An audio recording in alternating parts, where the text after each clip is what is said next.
మంచి కోరుకునే వాళ్ళు కాదు, వాళ్ళు తెలంగాణ ప్రజల మంచి కోరుకునే వాళ్ళు కాదు, వాళ్ళు కేసీఆర్ గారి మంచి కోరుకునే వాళ్ళు కాదు.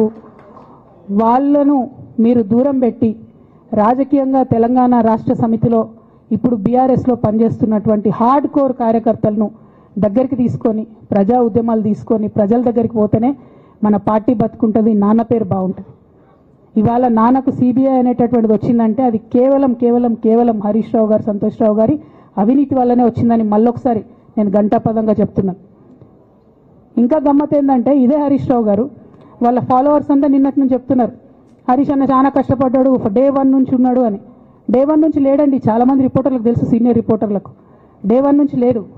పెద్దసారు టీడీపీ నుంచి బయటకు వస్తుంటే మామయ్య మనకెందుకు, డిప్యూటీ సీఎం మనం ఎందుకు రాజీనామా చేయాలి, ఈ ఉద్యమం ఏమవుతుందో, ఈ పార్టీ ఏమవుతుందో మనకు రిస్క్ ఎందుకని ఆనాడు ఈనాడు పేపర్లు వచ్చింది.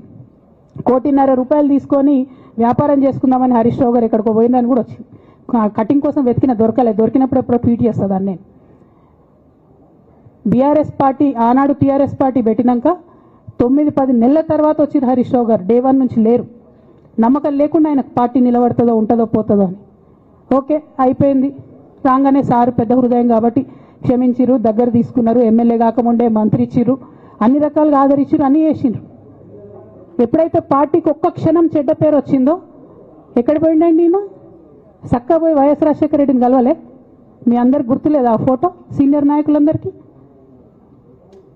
బాగా మాట్లాడతారు, అన్ని దగ్గర ఉన్నా, నేనే ఉన్నా, నేను ఎక్కడ లేను. నిన్న పాపం చాలా మంది ఈ కొత్త సోషల్ మీడియా పిల్లలు ఉన్నట్టు వాళ్ళకి హిస్టరీ తెలియదు అనుకుంటా, అందుకే చెప్తున్నా ఇవాళ.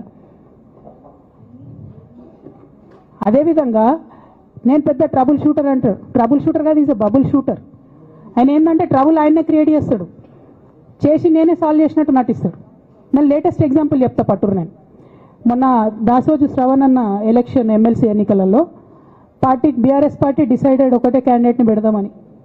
కానీ హరీష్ రావు గారు ఇంటర్నల్గా బీజేపీ వాళ్ళతో మాట్లాడుకొని ఏం చెప్తారంటే, మీ దగ్గర నుంచి ఒక క్యాండిడేట్ని ఇవ్వండి, నేను మామయ్యని కన్విన్స్ చేసి 2వ క్యాండిడేట్కి పెట్టిస్తా